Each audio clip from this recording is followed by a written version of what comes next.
So this is your King of Kings speaking with you again. And every time I finish one of these videos, there's tons of stuff I wish I had said that I forgot to say. But the thing is, Donald Trump, in his heart of hearts, thinks he can get rich quick and get everybody else to pay for it. Now, as a criminal, you can get away with that for a while, but sooner or later things screw around and, you get really rich doing crime, but the wealth doesn't seem to last. There are a few exceptions to that. There are a few families that have gained through crime and gone on to do better days, making far more money in legitimate business than they could ever have dreamed of in crime. I feel like I make was it $106 million for lunch, and he does it perhaps 10 times a month, just around Toronto. So there's all kinds of money to be made. The thing is, if the money is not real, what value does it have? If I can create 7 trillion of these with a flick of my wrist, what does each one mark?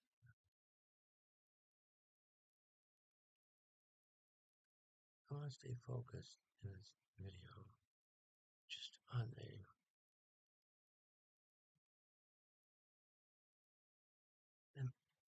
emotional suffering that's prevaricated by candy floss mathematics. I was punched in the mouth last night. My God, I've never seen before or since. What he went for at all? He was just angry.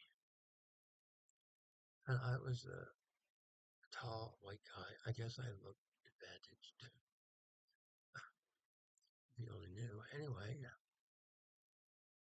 and so out of nowhere, I'm waiting for a bus. Bam! I'm smacked in the face. I thought, oh fuck, I'm gonna have to get my teeth done again. And thankfully, he didn't do a whole lot of damage, so they fattened my lip. The point is, that's the second time a black guy has sought to hurt me. Maybe a couple years ago, I got beaten over the head in a park by a guy. Never saw it before. I did see him since, but there's anger raging against folks that look like me. Like every other group of folks, white people are different. Each one is unique, but not each currency is unique. Most countries on my planet have not squandered their resources the way the United States has. So, if you involve true mathematics at all, that would make their currencies worth more than the highly diluted USA currency. Would this not be true? If any reality were to survive this human exercise of self-entitlement we've gone through over the last 100 years or so, it's just shameful. Anyway, the thing is, if something doesn't make sense, you have to support it with lies. And lies dim the wits of those who partake of them. And the thing is, when you're stupid, you can't see that you're stupid. If you're missing the point, you miss the point. And if you miss the point of life, you become worm food. That's it. It's the truth. So there are different dimensions of consideration that it's useful to have. if you're a human being, and one of those is your spirit, because your spirit affects your useful intelligence. Your spirit will imprison you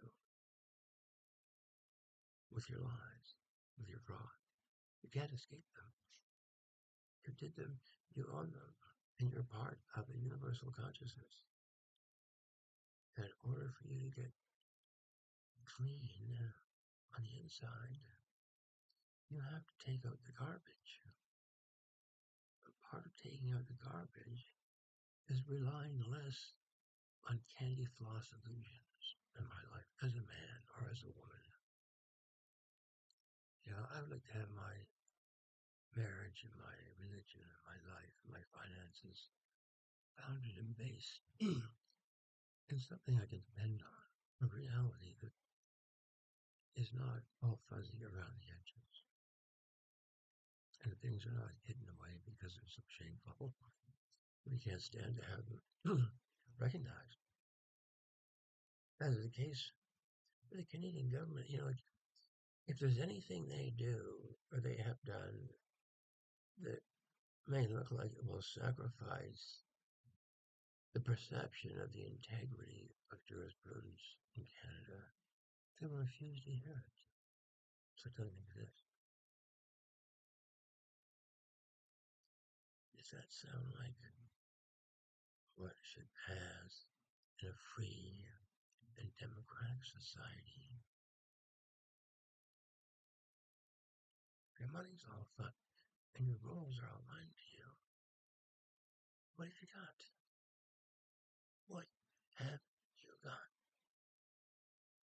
And my final question is going to be, how are you enjoying it so far?